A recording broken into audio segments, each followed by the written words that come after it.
All right, here we go, John. We're ready. What take was that? 8:37? Yeah, 37. Who knows? Goodness. I think we stopped counting a long time ago. You know, we had these issues back. Remember when, like, Skylar was running the camera? Yeah. Same thing. Exactly. Yeah. And, you know, it's like, it's been a few weeks, but we've just been trying to do this take for a few weeks. Yeah. So, somehow, someone else brought us our comics here, thank God. I mean, there we got new comics in. But, yeah, I don't know how this is going to go. Hopefully, we land this one. I know our last episode was like 8 hours long, and we just scrapped the whole thing because we thought, no, it didn't cover what we wanted to cover. So we're going to do it for you today, guys. We do it for the people. That's right. We do it for the people. But yeah, man, a comic book look, $1.75, man. The climb to 200 is real. Exactly, man. That's a fun milestone. You know, they'd always put like this would be like a $5.99 comic. Totally. You know. Yeah. But yeah, man, we're back, Johnny boy. I went to Amsterdam. I went to Chicago. And now I am back here, and it feels good to not be on the road, be back in my home, and getting comics and sleeping in my own bed, even though it was really fun traveling as well, and I'm sorry I missed everybody for the weeks that I was out. But yes, I got some really fun comics that we're going to review today, right, Johnny boy? Yes. Yep. Okay, so what are you reviewing today, or what are you talking about? Definitely. So it was, first of all, you guys, I read 3 comics and then I conked out on the couch. This is not reflective of the quality of the books, however, so I just want to put that out there. They're all Marvel. But imagine that. First, Marvel's Voice is #1. I'm really excited to dive into this one. It's pretty cool. Atlantis, never heard of it. I know. Voices. Atlantis Attacks #2, aka Agents of Atlas, but that's a whole other pet peeve. And then Wolverine #1, Scotty Young cover, of course. Got to have the artwork on there. Transformers Galaxies Constructicons Rising. Blah. Take me back to that TV show. Give me those Combiner action figures. So. That's right. And finally, you guys, Batman issue number 89. So, again, just love saying that I own something in issue 89. And it was so that Batman 89, apparently it was a really hard book to get your hands on if you weren't reading Batman. And, you know, John even told me at the shop that there were people lined up for this book. Yeah. And it's supposed to be, you know, some love interests of Batman. And so then there's a bunch of speculators out there not reading Batman, trying to get this book. So, John, I'm glad that they were able to still get you your damn copy. Yes. When I know that they were selling out. Yes. So, yeah, and which, I love speculating, you know, comics. They're so silly. So now, this can be, you can buy this on eBay for like $30 today. What a and steal. then you can wait for 3 years and it'll be back in the dollar bin. Yep. Okay, up next is what books I'm talking about, and we are going to be talking about the Old Guard Force Multiply #3. You know, that book that I've been loving from Rucka. Undiscovered Country #4, that book from Charles Soule and Scott Snyder that I have been contemplating dropping. Then we got a new 2 #1s. We got Bang #1 from Matt Kent. I think like a few issues ago on a comic book look, I was raving about how much I love Matt Kent when we were talking about Ether. And so then it's really fun that has this new book called Bang. It's definitely a little different, but perfectly meta, like all of his stuff. And then I took this chance on this really weird comic.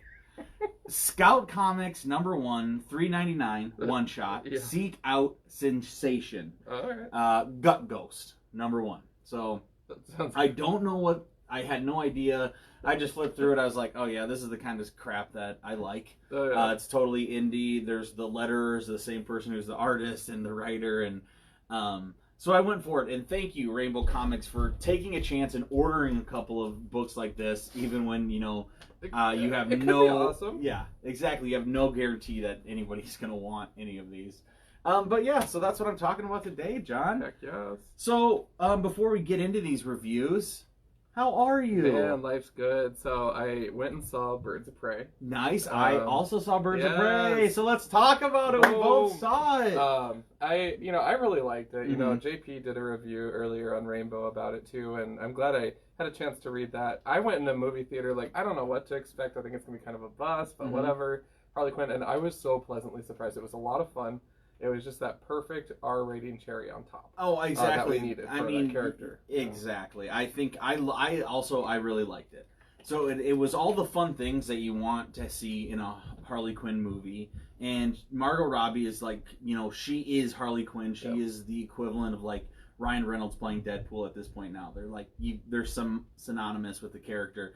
And the confetti bullets and the jail scene. That was so great. When I try to say that out loud, that sounds so stupid, but it is really an awesome scene. It's great. And then the rated R part was really, I think, what made it good. So they can do things like have her do coke and then go crazy and just take it to the next level a little bit.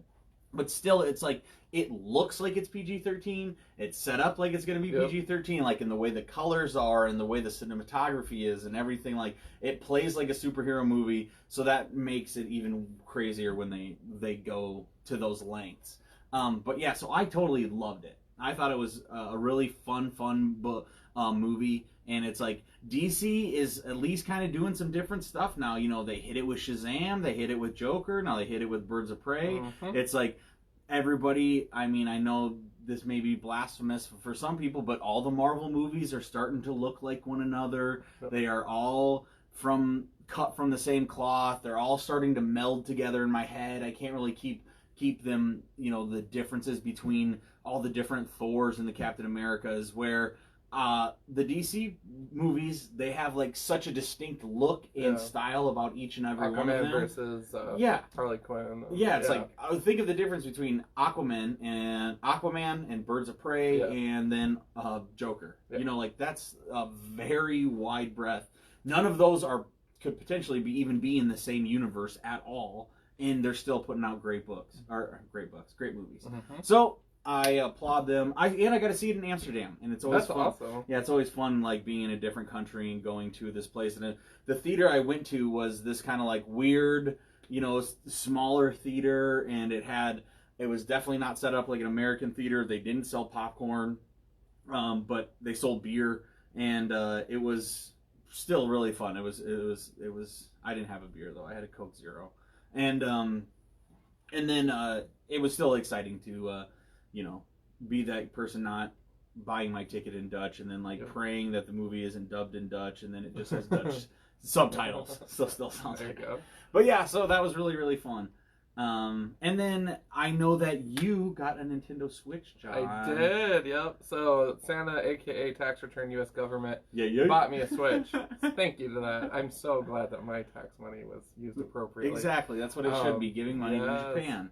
But it's a great purchase. Been loving it so far. Let's Go Eevee was a lot of fun. I'm a huge Pokemon junkie. Nice.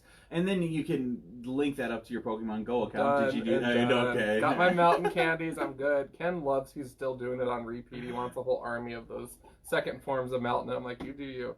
But I got mine. I'm happy. But I'm actually rocking Pokemon Shield right now, which is super fun too. So how far? Where are you? How many gems or how many badges? Got 6 badges so far. So I've been kind of taking my time. Along. Yeah, I'm in the 40s and 50s right now for my level of my team. Nice. Which is cool, and I'm just trying to really take time, explore the dialogue. I'm a completionist when it comes to the maps and stuff like that.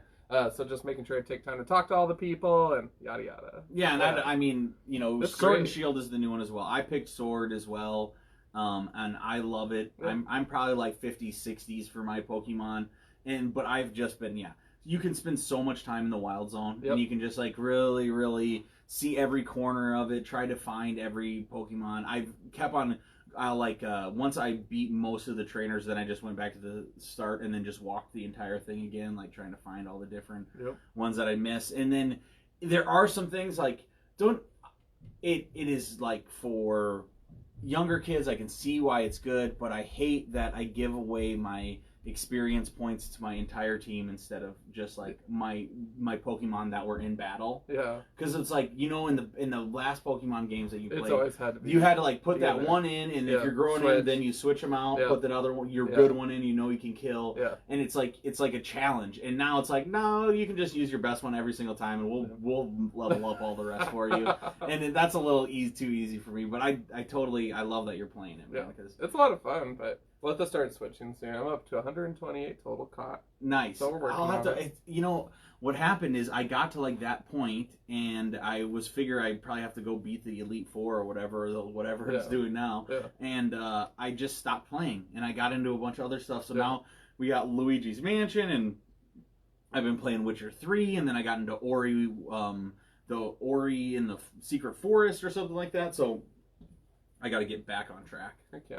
But yeah. Ooh, we got a great question from Sarge here. We can't actually answer that right now because it's going to be reviewed probably in this episode. Oh boy, what's he say? What is the physically largest comic book you've ever bought? Although, what about like those holiday oversized ones that Marvel used to do? I was gonna say it's like I think you got some. I was gonna say I got something like this. This one is large. Yeah. You know, like the Rocketeer. I mean, that was a big. This is a huge comic. We did review this one, didn't we? Yeah, well, way back in the day when it came out. Yeah, but yeah. So I don't know. Maybe the Rocketeer Adventure Treasury Edition, Sullivan Sluggers. Oh, this one's a good one. This is a Kickstarter project. I was gonna say Dick Tracy's looking. That one's looking big, but look at the size of that one. There you Tomorrow Girl. This was a Kickstarter it's hardcover. Ooh, that fell out, but yeah. So I don't know. I got some big ones. Yeah. You know me. Boom. And Justine, what up? Hell yeah. So, guys, let's talk about Root Comics now, huh? I thought you were going to talk about I know. the thing falling out. I feel like, no, I was just trying to play it. I was trying to roll with it. You know what I'm saying, John? There you go. This is for the people. All right. For the people. Enough about video games. This isn't called a video game look. But what if it were? I want to because I love video games so much. And just like we like video games as much as we like comics, but we're here to talk about those comics you saw at the beginning of the issue, so these people want to know. We want to know. And thanks, Nick, for watching. Thanks, Jeff. You know, Mike. Mike, stop watching, okay? We don't even want you here. And then someone else at the beginning, too. Tommy Sharp. Hey back. Boom. All right. What do we got, John? What are you going to review first? All right, well, let's kick it up with some Marvel first, of course. I just want to break it up a little bit. That's okay. Atlantis Switch Attacks. it over to Marvel for you? Yeah. Atlantis Attacks issue 2, you guys. Okay. So you did get an issue 2. Yep. So I did. I rocked with it. I'm kind of glad I did. Overall, it's a lot of fun. Namor's on his prissy attitude, you know, just like, oh, I can totally crush the land dwellers, but I really shouldn't. I'm going to give him a day to return the dragon. But, you know, the main highlight of this issue for me was the two teams of Agents of Atlas meeting each other. That's dope. Old. Yeah. So, old teams hanging out right there. Love Agents of Atlas. Love that. I love the interactions between the characters, which is a lot of fun. So, like, Silver Fox is like, so you're a man who's a gorilla, and he's like, yeah, pleased to meet you, lady who's a fox. So totally calls her on it, which I love. You know, it's just fun to see, like, the inter-team dialogues. Oh, totally. And then there was this great line. Where was it? It was one of my favorite lines ever. So are we about to do that thing where we beat the crap out of each other before we team up? Total Marvel call out. Exactly. Who's writing this? I want to know. Oh, brilliant. It is written by Greg Of Pak. course, Greg Pak. Smart, classic, veteran Marvel writer. Oh, gosh. So I loved it. It was witty. It was fun. Ultimately, though, it is really just boiling up to a huge throwdown. The dragon is all pissed off and got released and goes and attacks Atlantis versus merely returning. So now Namor's like, well, they're attacking us through the dragon, so we're still gonna have this war. Okay. And then at the end, the threat is actually these Sirenas or Sirenas. So we met them during Arrow issues like 4 through 6, and so they're back. So they actually do matter. It is exciting for me to see like a C-class villain group matter, like in another issue. So that's kind of exciting. Totally. I am excited to see continuity where it goes. piece that John likes. I do. I'm looking forward to seeing what happens in issue 3 with everything, but again, it's a nice bow. The other thing that I really liked about this is it references issues of Arrow, of Swordmaster, so it's saying, hey, all these little sub-offshoot series that we're doing actually do connect. And I'm just like, boom. Yeah, and that's continuity. And that is also fun because it's like, oh, are these lost? Are the editors even worrying about these? So it's fun when they do tie that stuff together. Love it, man. I give it a 4 out of 6 beer. Oh, that's great. Yeah. That's a great run right there. All right, so let's start with Bang number 1. This is from Dark Horse Comics. We have written by Matt Kent, illustrated by Wilfredo Torres. We have art by Nae Young Kim, and then I think it's for lettering, it's I wanted to mention the lettering because I thought it was so good. Nate Picos of Blambot is the lettering, and he does this really, really Todd Klein-esque lettering. So it's something that I'm very familiar with. So Todd Klein is like my favorite letterer of all time. He's the best, goes down in history probably as the best letterer of all time. They really play with his style of letters, which I love to see. And I know that Picos or Blambot or whichever one of those lettering houses it was, they do a really, really good job. But so this book is a meta book about a sci-fi writer who writes books about this James Bond-like character, and then we meet this James Bond-like character. He gets killed, and then we meet the same character, but now he's a black guy, but he's the same character, and there, questions come up. He takes this psychedelic drug where he goes, how are you the same person in the 1950s? But it's kind of like if a person was playing in the James Bond movies, how, they were thinking about, like whoever would play after Daniel Craig, and Daniel Craig's different from all of the actors who have played him before. But this is happening like in real life. And it's kind of funny because it throws it right on its head right away, as in James Bond, his name's not James Bond it's Thomas Crown, or it's Thomas Cord. He is in his situation, has to jump out of this window, grab this briefcase, ends up on a yacht with a beautiful woman. He's about to bed the beautiful woman, classic James Bond style, and she blows his brains out. And that's how the book starts. And so it kind of comes all together, though, in this Matt Kent way of like playing with tropes, throwing everything on his head. Everything is not as it seems. And what's really weird is he talks about, in the back cover, League of Extraordinary Gentlemen, who took like these characters and put them all together, and he's kind of doing that with this book as well. But then I think even more so is this is so much like Unwritten. Unwritten is this book by Vertigo that I really, really loved. It Peter Gross was oh my God, Mike something, and Peter Gross, Mike something wrote it, Peter Gross drew it and helped write, and Peter Gross is one of my favorite illustrators. We met him together at FallCon a long time ago, or SpringCon, one of the two in Minneapolis. Oh man, that was a trip. And he is like, The Unwritten was such a book about Tom Taylor, and his father's the author, and is he the real character? Is he the character from the books? And it seems to be playing a lot of those same tropes. I don't know. I love this. This is the kind of stuff that's meant for me. That's why I read Unwritten all the way. That's why I love Bang so much, is because the sci-fi writer in this, his name is I gotta find it. Philip Verve.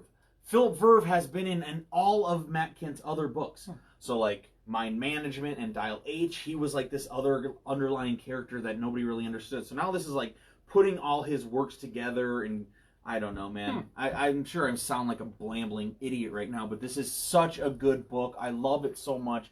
This is exactly the kind of stuff I love. It's definitely for the person that's into Matt Kent, and for the person that's into like alternative series of comics. But it does it in such a clean, crisp way. It looks like, I mean, it also has like the feeling of other Alan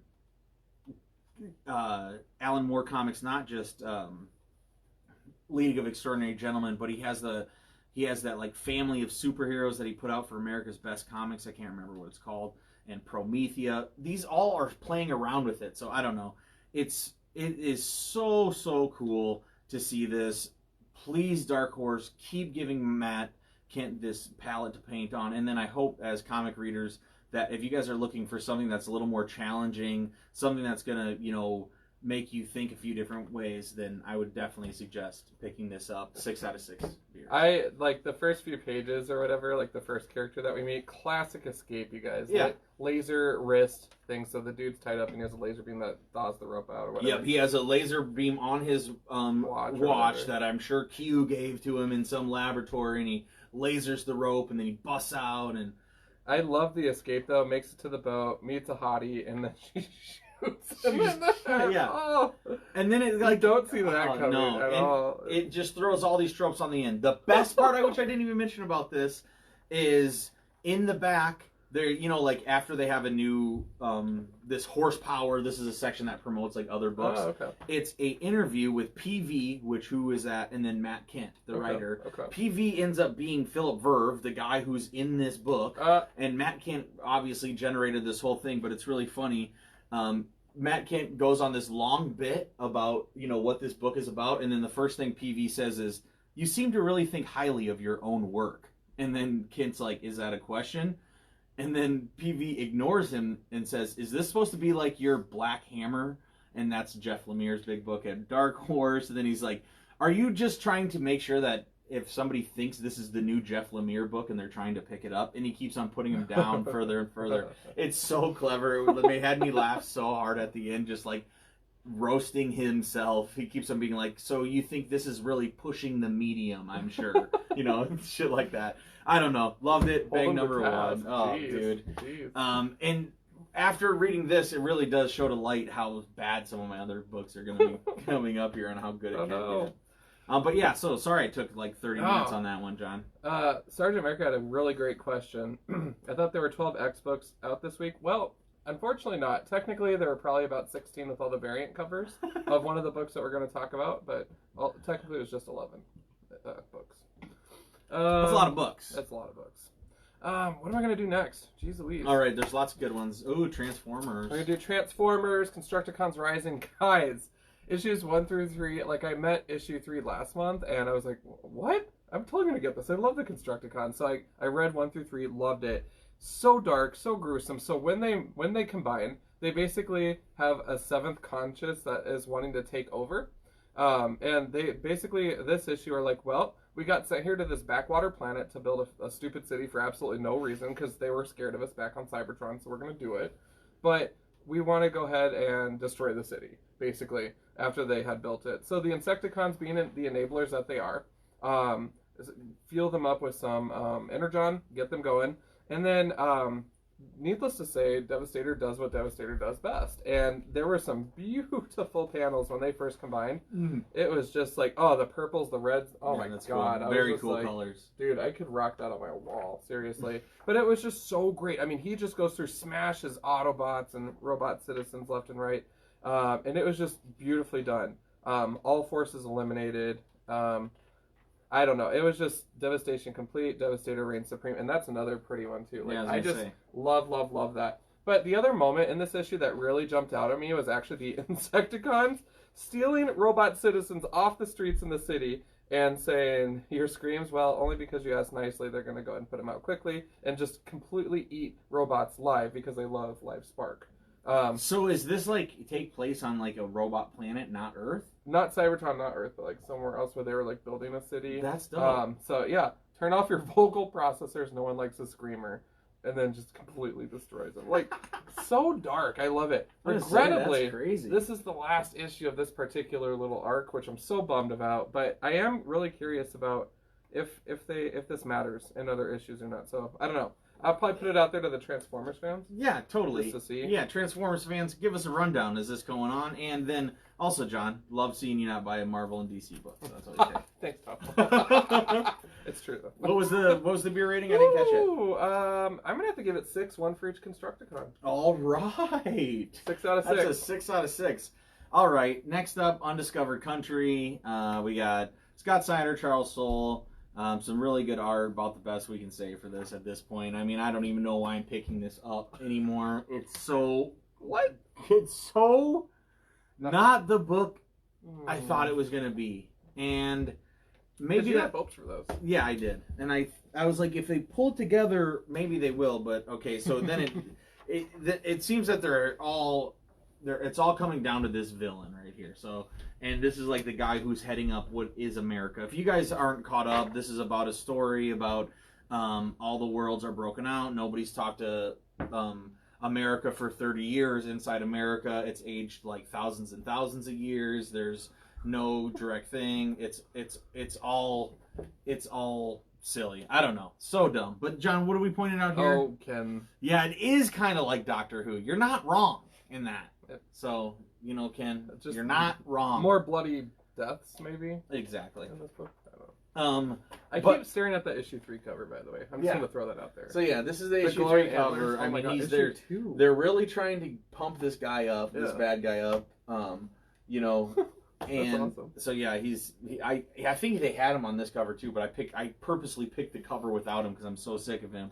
I feel like they're really trying to give you everything by like at the end of the book they're trying to do like the Lazarus thing of like writing stuff and giving you a bunch more content, the Hickman thing, you know, and all about the process and the work. It's like that is stuff that I absolutely eat up. Yeah. You know, like I just told you on the interview was like one of my favorite parts of that whole comic. Yeah.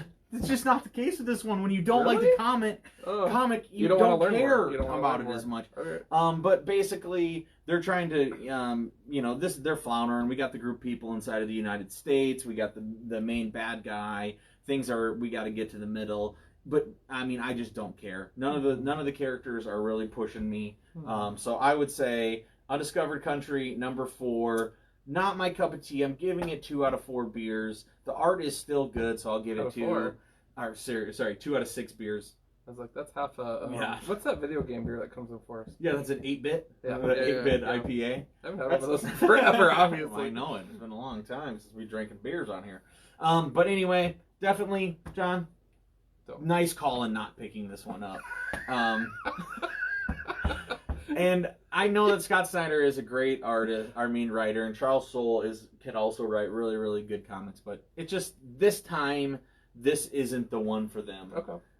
So yeah, if you guys are reading this, I would like to know, how do you guys feel? You know, because I don't know anybody else that's reading this, so I have nobody to play off of. What am I missing? Is this a book that you guys really like? Because if so, then like tell me why. Maybe I just need to relook at it. But if, as of the case right now, I will not be buying issue number 5 unless something else strikes me. And it's great. It's fine because I got a new series, Bang number 1, that I got to start picking up. So, you know, what are you going to do? Well, you know, when the creators tune into this episode, maybe they'll spin it. Yeah, definitely. The day Scott Snyder watches our show. You never know. Oh, I guess not. Oh, heavens. All right, well, let's talk about Marvel's Voices, number 1. So, guys, I purchased this not knowing anything about it. So, first of all, it is inspired by the acclaimed podcast series. So, I'm like, oh, it's a podcast. I did not know that. But I thought that was really cool.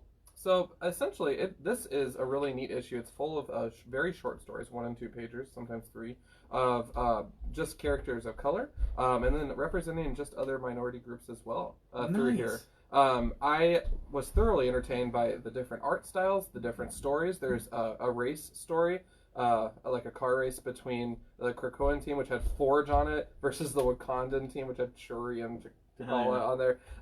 And just seeing that rivalry, it's so funny. So they just completely trash talk each other, and then they both lose ultimately, and they're like, next time.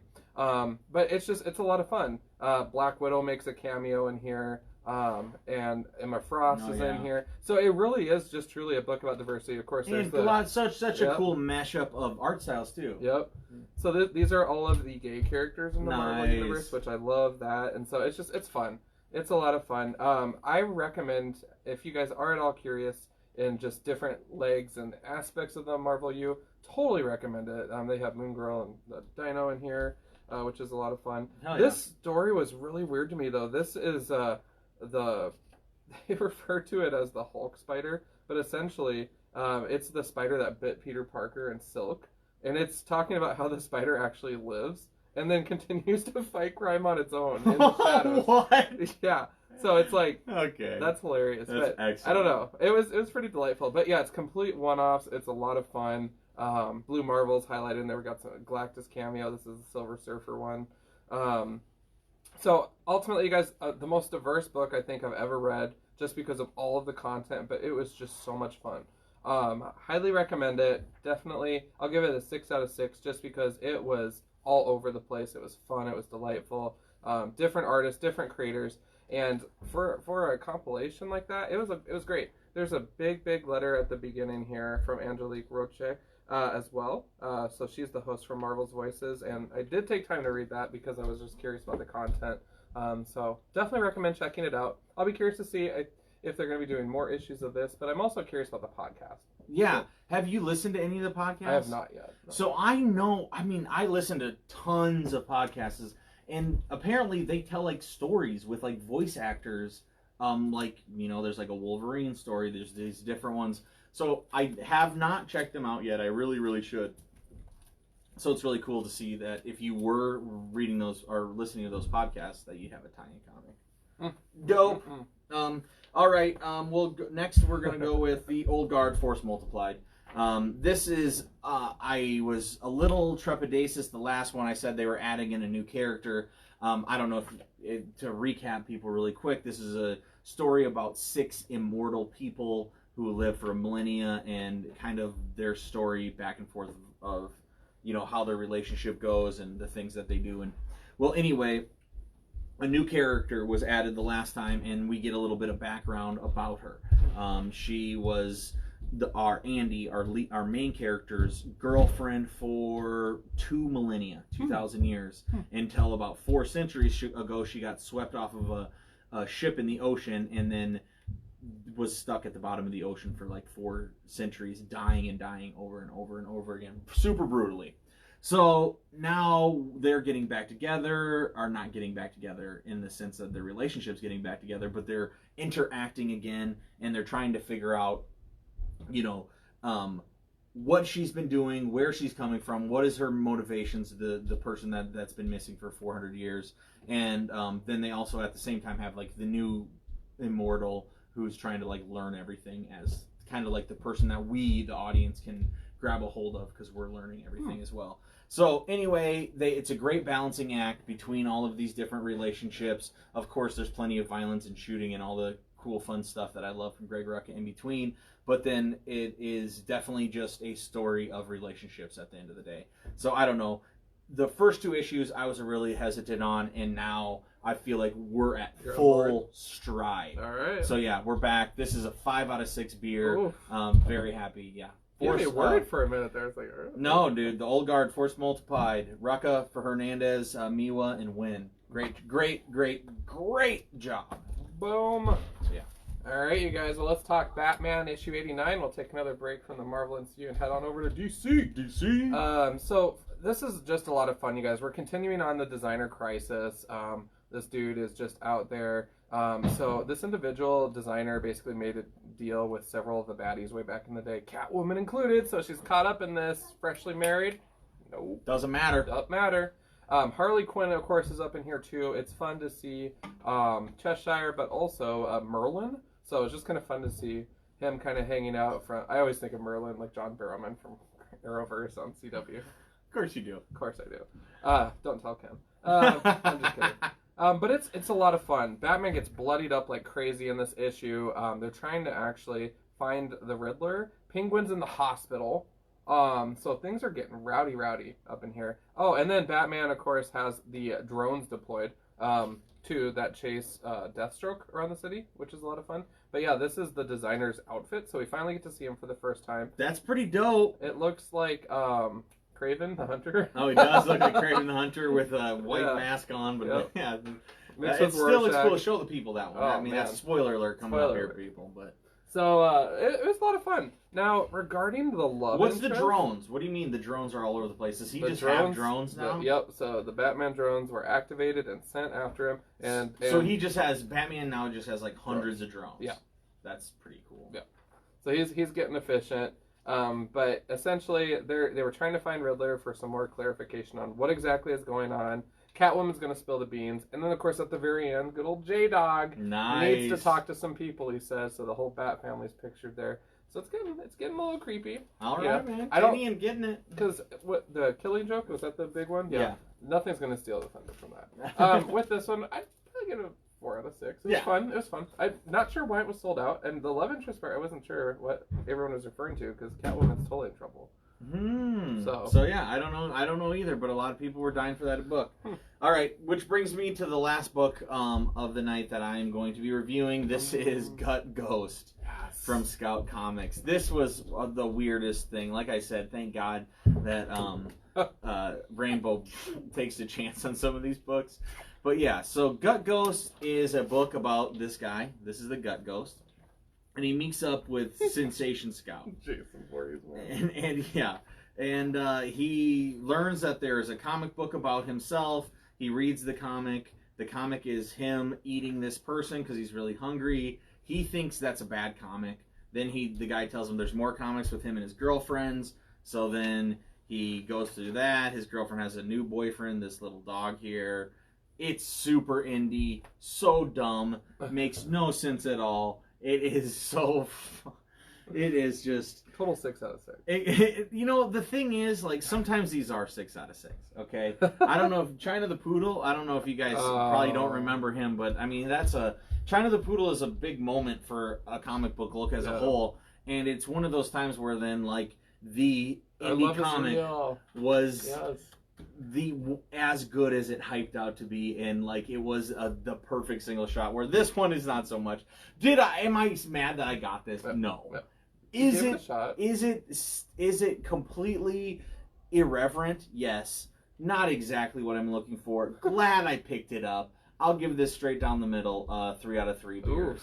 Or 3 out of 6 beers. I don't suggest you pick it up. If you are into indie comics and you're into checking out some really weird stuff, then maybe give it a shot. But this is nothing. This is the kind of thing that you would get at a con from somebody that you met and talked to, and he had his own comics, and you're like, yeah, dude, we'll throw you a bone.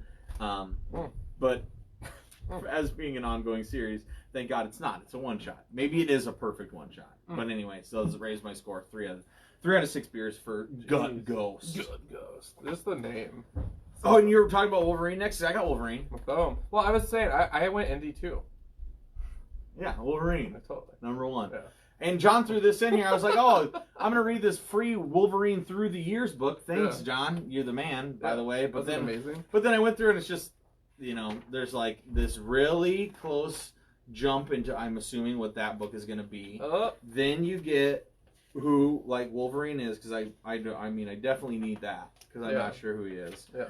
But then it's just like a cover collection. Oh, okay. So you know, whatever. This is a good toilet reader. I'm glad that, you know, I'll throw this next to the toilet. But here's the thing, guys. I wanted to buy Wolverine #1. Sure. Why wouldn't I? Wolverine hasn't had his own book for a while. It's always been Old Man Logan. Hasn't had an actual Wolverine series. I like Wolverine. I'm not a superhero guy. They already have me reading the Punisher superhero book. So, you know, I will dabble when it's the stuff I like. But the book was $8. $8, man. It was like, dude, how about you not give away these for free and charge me $5 for that? It's a perfect time for a $4.99 comic. But when we have to go up to $7.99 is what the price is now for freaking comics, it's like, nah, dude. That is why I'm gonna stick to reading these. It's 2 stories. Congratulations. Put it in 2 comics in 2 different. It's like I can get a brand new graphic novel, the #1 from Image. That's 5 issues. 1, 2, 3, 4, 5. $9.99. This one is $8. Oh my god! It's blasphemy. So you know what, Marvel? You guess what? You're lucky that you got tons of guys like John who are gonna drop that money no matter what. But guess what? You got a lot of guys like me and Sarge, because Sarge already told us he didn't buy it because of the price. Me and Sarge are going to be looking through our little cover of our free comic, and you could have spent that money on reducing that cost. Anyway, John, continue. All right. Well, like you said, it actually is 2 full issues, so it's not just a dumb. So sometimes Marvel pulls that where they do a 1 issue, and then they have like 4 extra pages. $8. This is legit 2 issues. Okay. It is heavy AF. So I don't know. I was a little annoyed at the price too, but of course I love a good Scotty Young cover, so that softened the blow. Yeah. But it truly is 2 stories. So first of all, this book starts out with Wolverine looking like he got the crap beat out of him. Like you can see a skeleton and everything. It's actually pretty grotesque. It goes on to say, I killed all my friends.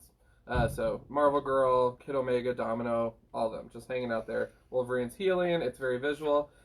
This is really interesting, though, because it's just kind of telling the story of what the heck happened, how did I get here, and why.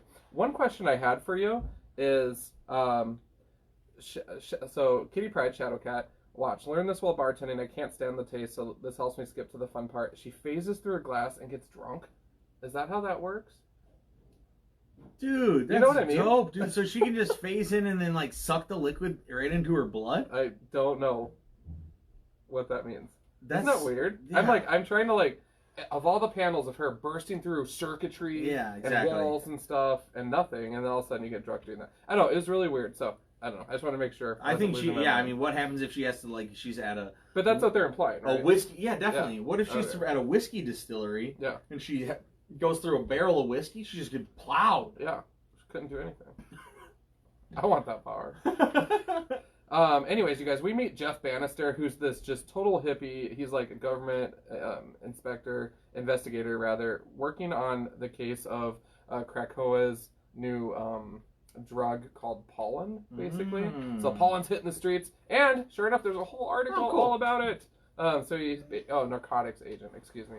So it's a lot of fun. This character actually has a really cool backstory, though. He really, really wants a peddle from Krakoa's, some of the flower products that are being sold to the world, because his daughter has leukemia, which is kind of a really powerful story. And they actually do show her here coming up, meeting with him and, hey, what's going on, Dad? What bad guys are you taking on? So I love that they personalized this guy that I didn't know the issue, or there wasn't even an issue before this, but any X book, you just meet this guy and you already feel a connection to him. Like, man, I want him to win. Like, I want his daughter to feel better.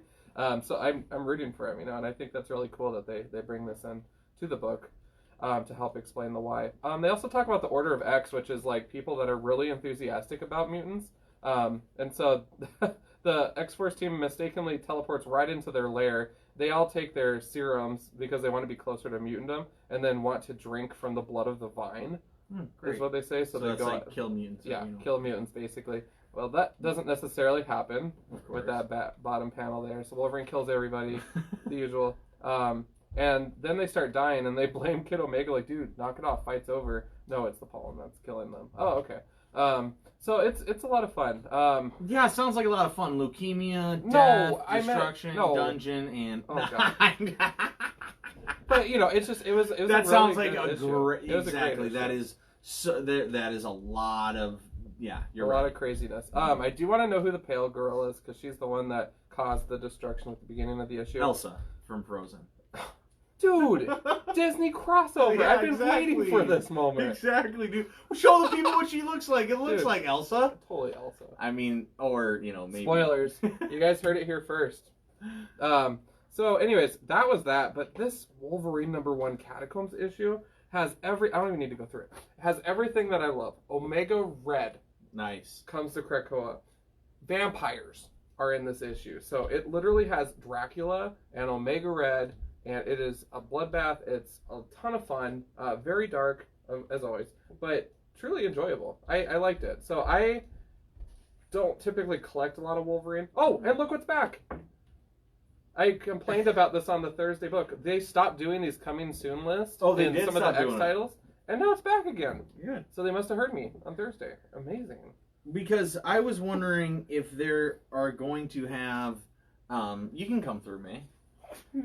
I was wondering if they're going to have 2 new Wolverine comics. Are they having Wolverine Catacombs 2 and then Wolverine #2? Don't do that. Don't do that, Marvel. Catacombs, this story, this story.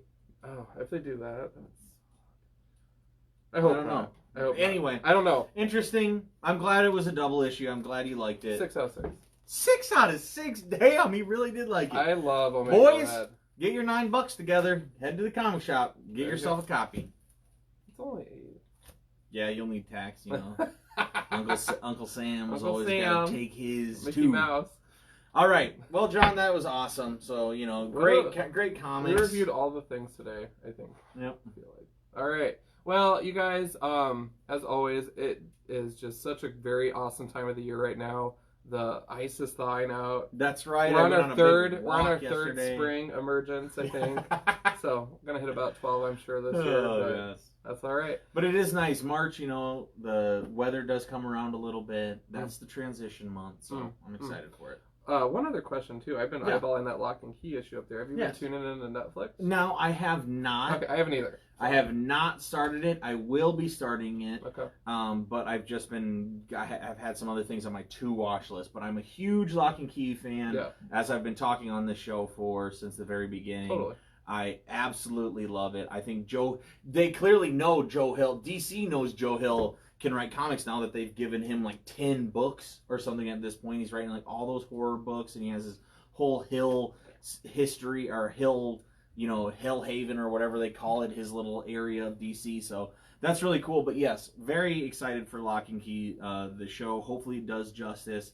Am nervous because the books are so good that it's not going to do as good a service. But then if I look at things like The Boys that were really, really good, even like what that show that had that like little blue donkey Happy. Oh yeah. Like even that was a good. So they've been doing pretty well at keeping comic stories, bringing them to TV, and doing well. So I do have high hopes. But yes. Any books that you would recommend to people that are new to Lock and Key? Well, yeah, I mean, before watching this show. Totally. I mean, first of all, this one that we're looking at, this was a one-shot. I mean, there's a few different one-shots out there that are not reliant on, even possibly on the main series, which is about the family, the Locke family, and they have all these different. They move to this house, and that's where all the mystery happens. And I would say if you are pot committed, you like comics already, you buy comics, you read comics, and you you do like some like horror elements, then I would say just skip this and then just buy number one, the first volume of the trade paperback. It's so good. It comes in like a really cool hardcover that has like a like a ribbon for a bookmark, so that's really cool. Or you can just get the softcover one, of course. But you could even probably get a used one on eBay or Amazon, and I would say that is the best way to get into it, because then you'll know after that first series, if you liked it, it only gets better and better. But that first series is so good that it just slowly builds and builds and builds. And Joe Hill built this Lock and Key story over a really long period of time. He wrote novels in between, tons of other comics, and he would come back to this. One of the best parts about Lock and Key is the art, which is Gabriel Rodriguez. He has a really cool Nemo book. He's done some other really cool stuff, but he's such a good, clean, crisp artist, and his characters are so specific to him that it really makes it fun to watch. So definitely check it out. Chad says that Lock and Key was okay, good, but not great. So yeah, that's what I don't want. If it is just mediocre, I'm probably not going to stick with it. I'll just wait for the next comic to come out or reread the comics that I have. Boom. So there it is. But yeah, Johnny boy, anything else before we wrap it up? We crushed it, man. We did crush it, man. It's been cool. But no, I'm excited for books to come, you guys. It was really just kind of a all over the place week for me, and it sounds like so. Exactly. So before we leave, I'd like to plug some of my favorite comic-centric things in town. Listen to Wednesday Comics. Go to Rainbow Comics to get your comics. Check out Total Drag, has some indie comics by a really cool local comic publisher, Empire Comic Press. Make sure you're checking out all these guys and our boy Mikey Martinez, our favorite comic artist in town. Yes. So support everything that he's doing. Definitely check out SuperCon and follow SuperCon News. It's our hometown Comic Con that we all love. And other than that, guys, I just hope you guys are getting your books in. There you go. That was peaceful. Well, you guys, as always, I didn't get to do my little drum at the beginning. I'm going to do it right now. But you guys know the drill. Keep it comics for sure, man. Boom. I can't do it like Sergeant America. No one can. The boom is only for We should have him call in sometime and do it.